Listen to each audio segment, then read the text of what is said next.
എപ്പോഴും ടെൻഷൻ പറയുന്നവരാവരുത്. എന്ത് ചോദിക്കുമ്പോഴും അൽഹംദുലില്ലാ, ഗോയിങ് ആസ് വെൽ, നന്നായിട്ട് പോകുന്നു. ചില ആൾക്കാർ എന്തുണ്ട് വിശേഷം, അങ്ങനെ പോകുന്നു. എങ്ങനെ ഒരു തട്ടുകടക്കാരനോട് ചോദിച്ചു ഈ റോഡ് എങ്ങോട്ടാ പോകുന്നത്, പകല് എടിയും പോകുന്നതൊന്നും കാണില്ല, രാത്രി എവിടെ പോക്കണ്ടെന്ന് അറിയില്ല എന്ന് പറഞ്ഞാൽ മതി. അങ്ങനെ പോയാ പോരാ. അൽഹംദുലില്ലാ എപ്പോഴും പറയണം. അവ്വലുമായുദഊന ഫിൽ ജന്നതി അൽഹമ്മാദൂന ഫിസ്സറാഇ വല്ലറാ. സ്വർഗത്തിലേക്ക് ആദ്യം ക്ഷണിക്കപ്പെടുന്നത് ആരെയാണെന്നറിയോ? സുഖത്തിലും സന്തോഷത്തിലും ദുഃഖത്തിലും അൽഹംദുലില്ലാ പറയുന്നവരെയാണ്. നിങ്ങൾ നോക്ക്, ഉർവത്ത് റളിയല്ലാഹു അൻഹുവിന്റെ കാലിന് പഴുപ്പ് ബാധിച്ചു. ഉർവത്ത് റളിയല്ലാഹു അൻഹുവിന്റെ കാല് ചികിത്സിക്കുന്ന ഡോക്ടർമാർ ഐക്യകണ്ഠേന പറഞ്ഞു, പഴുപ്പ് ബാക്കി അവയവങ്ങളിലേക്ക് പകരാതിരിക്കണമെങ്കിൽ കാല് മുറിക്കപ്പെടണം എന്ന് പറഞ്ഞു, മുറിച്ചു മാറ്റണം എന്ന് പറഞ്ഞു.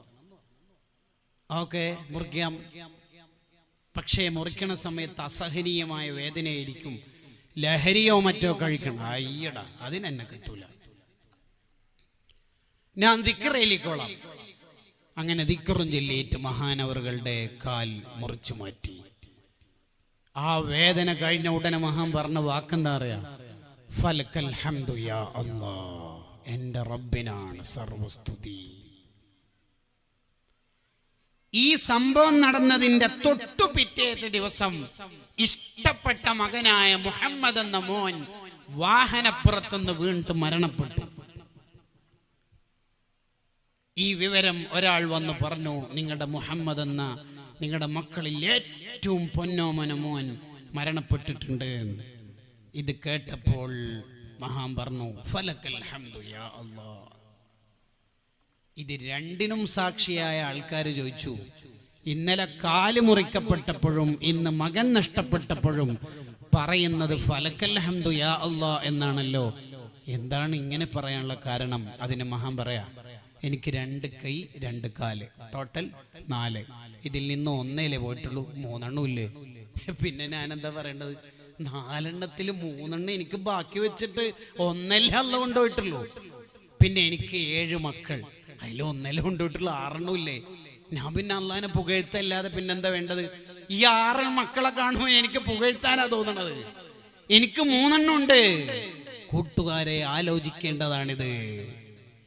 എപ്പോഴും ടെൻഷൻ പറയാ, എപ്പോഴും വിഷമം പറയാ, ഇതൊരു മുഅ്മിനിന് യോജിച്ചതല്ല. അങ്ങനെയല്ല നമ്മളാവേണ്ടത്. തവക്കുലിന്റെ അഹ്ലുകാരാവണം. നിങ്ങൾ നോക്ക്, സിദ്ദീഖ് റളിയല്ലാഹു അൻഹു നബി സല്ലല്ലാഹു അലൈഹി വസല്ലം തങ്ങളും ഗുഹയിൽ ഇരിക്കുന്ന ഘട്ടത്തിൽ ശത്രുക്കൾ മുകളിലേക്ക് വരെ കയറി. ഇനി അവര് ഈ 2 മഹാന്മാരെ കാണാൻ ഒറ്റൊന്ന് ചെയ്താൽ മതി. എന്ത്? ആ മറ്റേ മൈക്രോസ്കോപ്പ് എടുത്തിട്ട് അല്ല, ഒന്നും എടുക്കണ്ട, ഇങ്ങനെ നോക്കിക്കൊണ്ടിരിക്കുന്ന മുഖം ജസ്റ്റ് ഒന്ന് അവരുടെ കാലിലേക്ക് തന്നെ നോക്കിയാൽ മതി. ഇങ്ങനെ നോക്കിയാൽ മതി. എന്നാൽ ലറആന, നമ്മളെ കാണും നബിയെ എന്ന് സിദ്ദീഖ് റളിയല്ലാഹു അൻഹു പറഞ്ഞപ്പോ തങ്ങൾ എന്താ പറഞ്ഞേ? എന്താ പറയുന്ന അബൂബക്കറെ, ഇന്നല്ലാഹ മഅന, നമ്മളൊന്നിച്ച് അല്ലാഹുണ്ട് മോനെ. ആ വാക്കാണ് നമ്മുടെ ഹൃദയത്തിൽ വേണ്ടത്. എപ്പോഴാ ഈ വാക്ക് പറയണത്? അവരുടെ തല പർവ്വതത്തിന്റെ മേലെ കയറിയിട്ട് ഒന്ന് ചെരിച്ചാ മതി, താഴ്ത്തിയാ മതി. എന്നാൽ ലറആന, നമ്മളെ കാണും എന്ന് പറഞ്ഞപ്പോഴാ പറയണത്? കാണൂല, അങ്ങനെയൊന്നും കാണൂല, അല്ലുണ്ട്. എന്നിട്ട് അവര് താഴെ ഇറങ്ങിയിട്ട് ഗുഹയിലേക്ക് നോക്കുമ്പോഴേക്ക് 2 ചെടി അള്ളാഹു മുളപ്പിച്ചിട്ടുണ്ട്. ഒരു ഇല സിദ്ദീഖ് റളിയല്ലാഹുവിന്റെയും ഒരു ഇല നബി സല്ലല്ലാഹു അലൈഹി വസല്ലം തങ്ങളുടെയും മുഖം മറപ്പിച്ചു. ഉടനെ റബ്ബ് മെസ്സേജ്, ആർക്ക്? ചിലന്തി വലക്ക്. എന്ത്? ഹൈ സ്പീഡില് ചിലന്തി കെട്ടണം. 3 മണിക്കൂർ കൊണ്ട് കെട്ടേണ്ടത് 3 മിനിറ്റിന്റെ ഉള്ളിൽ കെട്ടിക്കണം. നടക്കട്ടെ, പണി തുടങ്ങിയേക്കോ. പ്രാവിനോട് മുട്ടയിടാൻ ഏതാ വർക്ക് അവര് സ്പീഡായിട്ട്. എന്നിട്ട് ഈ പ്രാവിന്റെ പേരക്കുട്ടികളെ ഇപ്പം മക്കത്തും മദീനത്തും അതിമനോഹരമായിട്ട് പറന്ന് കളിക്കണത്. എന്റെ ഉപ്പാപ്പിയും ഉമ്മാമിയും റസൂലുള്ളാഹിക്ക് ഖിദ്മത്തെടുത്തത് കൊണ്ട് പേരക്കുട്ടികൾക്ക് കൊടുക്കുന്ന സമ്മാനം. എന്നിട്ട് അവർക്ക് ഗോതമ്പ് മണി യൂറോപ്പിൽ നിന്നും ആഫ്രിക്കയിൽ നിന്നും ഏഷ്യയിൽ നിന്നും വ്യത്യസ്ത രാജ്യങ്ങളിൽ നിന്നും. എന്നിട്ട് അവര് കാഷ്ടിക്കുന്ന കാഷ്ടം വൃത്തിയാക്കാൻ ഉദ്യോഗസ്ഥർ, എന്നിട്ട് സൗദി ഗവൺമെന്റ് സാലറിയും. അല്ല പിന്നെ നിങ്ങൾ ആലോചിച്ച് നോക്കൂ. ഇതിനെക്കുറിച്ച് ബൂസിരി ഇമാം പറയണ്ടേ, ലന്നുൽ ഹമാമ വലന്നുൽ അൻകബൂത അലാ ഖൈറിൽ ബരിയത്തി ലം തൻസുജ് വലം തഹുമി. അവര് വിചാരിച്ചു ചെലന്തി മുട്ട. അപ്പൊ അതിന്റെ ഇടയിൽ ശത്രുക്കളിൽപ്പെട്ട ഒരാൾ പറയുന്നുണ്ട്, ഒന്ന് കയറി നോക്കിയാൽ ആ ഗുഹയില്. അപ്പൊ ശത്രുക്കളിൽപ്പെട്ട വേറൊരാള് പറയുന്നുണ്ട്, എന്ത് പൊട്ടത്തരാണ് പറയണത്, ആ ചെലന്തി വല ഇവര് കേറിയിനെങ്കിൽ പൊട്ടൂലേ, പ്രാവ് അവിടെ മുട്ടിടോ? ഓ ശരിയാണല്ലേ. ഇത് കഴിഞ്ഞിട്ട് ബൂസൂരി ഇമാമിന് ഒരു വർത്താനുണ്ട്, ഒരാളെ അള്ളാഹ്ക്ക് സംരക്ഷിക്കണമെന്നുണ്ടെങ്കിൽ AK-47 റഡാർ സിസ്റ്റം, കോട്ട, മതില് ഒന്നും വേണ്ട, ചെലന്തി വല മതി. അല്ല പിന്നെ ചെലന്തി വല മതി. ഏത് നൂതുമ്പൊക്കെ പൊട്ടുന്ന ചെലന്തി വല മതി ഒരാളെ സംരക്ഷിക്കണം എന്നുണ്ടെങ്കിൽ. അള്ളാഹു ഏറ്റെടുക്കണം. ആ ഗണത്തിൽ അള്ളാഹു നമ്മെ ഉൾപ്പെടുത്തുമാറാവട്ടെ. മോമിനീങ്ങളെ, ആ ഗുണമാണ് നമുക്കുണ്ടാവേണ്ടത്, തവക്കുൽ. ഈ ലോകത്തേക്ക് നമ്മൾ എത്തണം, തവക്കുലിന്റെ ലോകം. അള്ളാഹുവിൽ ഉറച്ച വിശ്വാസം ഉണ്ടാകുമ്പോ പിന്നെ ഒരു ടെൻഷൻ ഉണ്ടാവില്ല. വില്ലിങ്ങനെ വെച്ച് ഇബ്രാഹിം നബിയെ കെട്ടിയിട്ടിട്ട് അമ്പാക്കി വിട്ടു, തീക്കുണ്ടാരത്തിലേക്ക് വിട്ടു. തീക്കുണ്ടാരത്തിലേക്ക് പോകുന്ന ഘട്ടത്തിൽ ഒരു മലക്ക് വന്നിട്ട് ചോദിച്ചു, വല്ല ആവശ്യമുണ്ടോ? ഉടനെ ഇബ്രാഹിം നബി അലൈഹി സ്വലാം പറഞ്ഞു, നിന്നിലേക്ക് ഒരാവശ്യമില്ല, ഏൽപ്പിക്കണ്ട, അള്ളാഹിനെ എല്ലാം ഏൽപ്പിച്ചിട്ടുണ്ടല്ലോ. ഇപ്പൊ ഒരു വർത്താനം. അപ്പോഴേക്ക് സ്വർഗത്തിലെ സോഫ, സ്വർഗത്തിലെ കമീസ് എല്ലാം അവിടെ സെറ്റാ. ആ കമീസ പിന്നെ യൂസുഫ് നബിക്ക് അങ്ങനെ കിട്ടിയ കമീസ് കണ്ട. നമ്രൂദിന്റെ മകൾ കുറെ ദിവസം കഴിഞ്ഞിട്ട് ഇബ്രാഹിം നബി എന്ന മഹാൻ കത്തിച്ചാമ്പലായിട്ടുണ്ടാവും എന്നൊക്കെ വിചാരിച്ചിട്ട് മെല്ലെ പോയി നോക്കുമ്പോണ്ട് ഒരു തസ്ബീഹ് അല്ലോട്ട് തസ്ബീഹിൽ സോഫമിൽ ഇരുന്നിട്ട് തീക്കുണ്ടാരത്തിന്റെ അടക്കുന്ന ഒരാഴ്ച ഞാൻ മേ കമ്മിറ്റ് വിശ്വസിച്ചോ എന്ന് ഇങ്ങോട്ടേക്ക് ഒന്നുള്ളി ഇതാ പറഞ്ഞത്. കണ്ടോ, ഇതൊന്നും ഉട്ടോപ്യൻ കഥകളല്ല. It is not a fabricated story. ഇത് ഫിക്ഷൻ അല്ല, ഇമാമിങ്ങൾ എഴുതി വെച്ചതാ. മുഅ്മിനീങ്ങളെ, തവക്കുലിന്റെ അഹ്ലുകാരാവണം നമ്മൾ. അതാണ് താജുൽ ഉലമ നമുക്ക് കാണിച്ചു തന്ന വഴി. തവക്കുലിന്റെ അഹ്ലുകാരാവണം,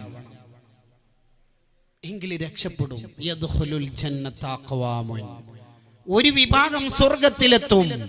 അവർക്ക് പക്ഷികളെ പോലെ തവക്കുല, ടെൻഷനില്ല, ബേജാറില്ല, അവർക്കൊരു ബേജാറും ഇല്ല. പക്ഷികൾക്കുള്ള രണ്ടാമത്തെ ഗുണം റിഖത്തുൽ ഖൽബ്, മൃദുല ഹൃദയമാണ്, തുറന്ന മനസ്സാണ്, സൽ സ്വഭാവമാണ്. പക്ഷികൾക്ക് അങ്ങനെ അസൂയ, വെറുപ്പ്, വിദ്വേഷം ഒന്നുമില്ല. ഒരു പൂച്ച ചത്തിട്ട് കിടക്കുന്നുണ്ടെങ്കിൽ കാക്ക കണ്ടാൽ അത് ഞാൻ ഇപ്പം തിന്നിട്ട് ബാക്കി കഷ്ണം ഫ്രിഡ്ജിൽ എടുത്തു വെക്കാനൊന്നും വിചാരിക്കൂല. എല്ലാരും വാ എല്ലാരും വിളിച്ചിട്ട് കൊടുക്കൂ. അതാ കാക്ക. അസൂയില്ല, വെറുപ്പില്ല, ഹസദൊന്നുമില്ല. ആരോടും വെറുപ്പില്ലാത്ത ജീവിതം, അതാണ് ജീവികളുടെ സ്വഭാവം എന്ന് പറഞ്ഞത്. അവർക്ക് വെറുപ്പൊന്നുമില്ല, റിഖത്തുൽ ഖൽബാണ് അവർ. അവരുടെ ഖൽബ് നല്ല ശുദ്ധിയുള്ള ഖൽബാണ്. ചെറിയ ഉസ്താദിനോളം താഴ്മയുള്ള ആരെങ്കിലും നിങ്ങൾ കണ്ടിട്ടുണ്ടോ? മുത്തഅല്ലിമീങ്ങളോട് എന്തൊരു സ്നേഹം, സന്ദർശകരോട് എന്തൊരു നല്ല പെരുമാറ്റം. എന്നിട്ടോ ഇത്രയൊക്കെ ഇബാദത്തും ബുർദയും ദലായിൽ ഖൈറാത്തും സ്വലാത്തും പാതിരാത്രിയുള്ള പൊട്ടിക്കരച്ചിലും എല്ലാം ഉണ്ടായിട്ടും ചെറിയ ഉസ്താദ് എങ്ങനെയാ പരിചയപ്പെടുത്തുന്നത്? ചെറിയ ഉസ്താദ് സ്വന്തത്തെ പറയാ. ദർസിലുള്ള മുത്തഅല്ലിമീങ്ങളോട് ചെറിയ ഉസ്താദ് പറയണത് എന്താ? ഈ നാട്ടിലെങ്ങാനും ഇമാം ഗസ്സാലി റഹിമഹുല്ലാ എന്ന ഹുജ്ജത്തുൽ ഇസ്ലാം എന്ന മഹാൻ വന്നാൽ എല്ലാവരും കാണാൻ പോകുമല്ലോ, മഹാനെ കാണാൻ പോകും. പക്ഷെ ഞാൻ പോകില്ല. എന്തേ? ഗസ്സാലി ഇമാമിനെ ഒരാളെ കണ്ടാൽ ഇയാൾ ഒറിജിനൽ മുഅ്മിനാണോ അല്ലയോ മുനാഫിഖാണോ എന്നൊക്കെ മനസ്സിലാവും. എന്നെ കണ്ടാൽ നീ ഒന്നും ഒറിജിനൽ മുഅ്മിനല്ലടാ എന്ന് പറഞ്ഞിട്ട് ആട്ടി ഓടിക്കാൻ സാധ്യതയുണ്ട്, അതുകൊണ്ട് ഞാൻ പോവില്ല. ആരാ പറയുന്നത്? നൂറുൽ ഉലമ എംഎ ഉസ്താദ് എന്റെ വഫാത്തിന്റെ സമയത്ത് എനിക്ക് ഹബീബായ തങ്ങളെ കാണാൻ നിങ്ങൾ ദ്വാരക്കണമെന്ന് പറഞ്ഞേൽപ്പിച്ച താജുശ്ശേരിയ പറയാണ് ഞാൻ ഒറിജിനൽ മുഅ്മിനല്ല. അതാണ് കൂട്ടരെ നല്ല മനസ്സിന്റെ ഉടമകളുടെ അടയാളം. അവിടെയാണ് നമ്മൾ താഴ്മയുള്ളവരാവേണ്ടത്, സൽസ്വഭാവികളാവണം നമ്മൾ.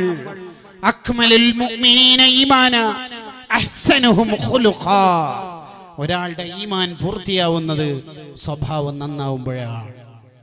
യഹ്യ ഇബ്നു മുആദ് റാസി തങ്ങൾ പറഞ്ഞു, ഒരാൾക്ക് കുറേ അമലുകളുണ്ട്, സ്വഭാവം ശരിയില്ല എങ്കിൽ അയാളുടെ ഇബാദത്ത് കൊണ്ട് ഉപകരിക്കില്ല.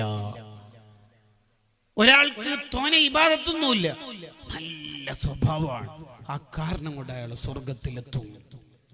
അതാണ് നബി സല്ലല്ലാഹു അലൈഹി വസല്ലം പറഞ്ഞത്, അധിക പേരും സ്വർഗത്തിലെത്തുന്നത് സൽ സ്വഭാവം കൊണ്ടാണ്. നല്ല സ്വഭാവമാണ് നമ്മുടേത്. അസ്ഖലു ശൈഇൻ ഫിൽ മീസാൻ, നന്മയുടെ തട്ടിൽ ഏറ്റവും കൂടുതൽ ഭാരമുള്ള അമൽ ഹുസ്നുൽ ഖുൽഖ്, സൽ സ്വഭാവമാണെന്ന് നബിയുനാ റസൂലുള്ളാഹി സ്വല്ലല്ലാഹു അലൈഹി വസല്ലം. സൽ സ്വഭാവികൾക്ക് പരലോകത്ത് അല്ലാഹു കൊടുക്കുന്നത് ദറജത്തു ഖായിമിൽ ലൈൽ വദറജത്തു സായിമിൻ നഹാർ. പകൽ നോമ്പനുഷ്ഠിച്ച രാത്രി നന്ന് നിസ്കരിച്ച മുത്തഖീങ്ങളുടെ കൂലിയാണ് സൽ സ്വഭാവികൾക്ക് അല്ലാഹു നൽകുന്നത്. അവര് വരുമ്പോ തന്നെ വലിയ ആദരവാണ്. ചെറിയ ഉസ്താദിനെ പോലെ താഴ്മയോടെ സൽ സ്വഭാവത്തോടെ തുറന്ന മനസ്സോടെ കപടതയില്ലാത്ത ജീവിതം നമ്മൾ ജീവിക്കണം കൂട്ടുകാരെ. ആരോടും വാശിയില്ല, ഒരാളോടും വെറുപ്പില്ല. എന്ത് രസമുണ്ടാവും. ചെറിയ ഉസ്താദിന്റെ വഫാത്തിന്റെ മുന്നേ, കുറഞ്ഞ ദിനങ്ങൾക്ക് മുന്നേ പരിസരത്തുള്ളവരോട് പറയാണ്, ഞാൻ മരിച്ചാൽ എനിക്ക് പേടിയില്ല. എന്ത് പേടിയില്ല? എനിക്ക് പേടിയുള്ളത് ഏക എന്റെ ലത്തീഫിയ, അത് നിങ്ങൾ ഏറ്റെടുക്കണം. പിന്നെ എന്റെ കാര്യം, എനിക്കാരോടും കടപ്പാടില്ല എന്ന് പറഞ്ഞാൽ ഞാൻ ആരെയും വെറുപ്പിച്ചില്ല, ഗീബത്തില്ല, നമീമത്തില്ല, ഫിത്നയില്ല, ഫസാദില്ല, ഒരാളോടും പൊരുത്തപ്പെടിക്കാനില്ല. ഓ, എന്താണ് അവിടുത്തെ സെൽഫ് സർട്ടിഫിക്കറ്റ്. വാലിദുർ റംലി തങ്ങൾ വഫാത്തായപ്പോ നിഹായയുടെ മുസന്നിഫായ ഇമാം റംലി തങ്ങൾ വാപ്പയെ കുറിച്ച് പറയുന്നുണ്ട്, നാട്ടുകാരെ നിങ്ങൾ ജനാസ സംസ്കാരത്തിന് വരൂ. ഖദ് സലിമൽ മുസ്ലിമൂന മിൻ ലിസാനി വയദി, എൻ്റെ വാപ്പാന്റെ നാവ് കരം ഒരാൾക്കും ഉപദ്രവമായിട്ടില്ല. അങ്ങനെ നമുക്ക് ജീവിക്കണ്ടേ? കേരളീയ ആലിമീങ്ങളിൽ പലരും ഉണ്ട്, അവർ അവരുടെ മക്കളോട് വസിയത്ത് ചെയ്യുന്നു. എന്ത്?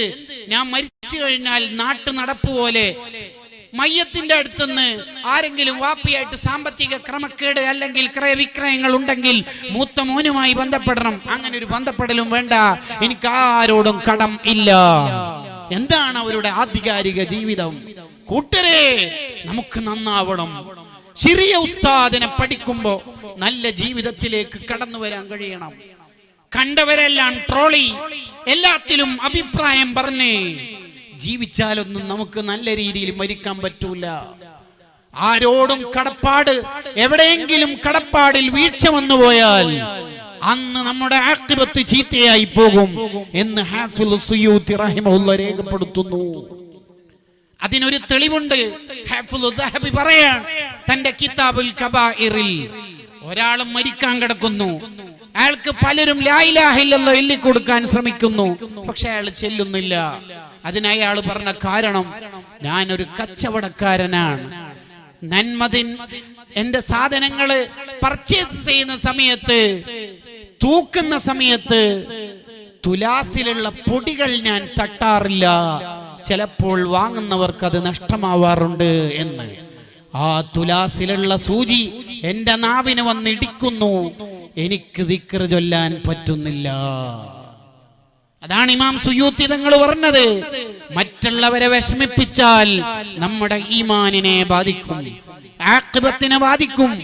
ഒരാളെയും ഉപദ്രവിക്കാത്തൊരു ജീവിതം, മുസ്ലിമായാലും അമുസ്ലിമായാലും ലൈസ ഫീ ഖൽബിക ഗിശ്ശുൻ ലിഅഹദിൻ, ഒരാളോടും വെറുപ്പില്ലാത്ത ജീവിതം ജീവിച്ച ചെറിയ ഉസ്താദിനെ നമ്മൾ കാണണം. നിങ്ങൾ നോക്കൂ, ഈ പരിപാടി നടക്കുന്ന സ്ഥലം, പാർക്ക് ചെയ്ത സ്ഥലം, ഇതെല്ലാം അമുസ്ലിം സഹോദരന്മാരുടേതാണ്.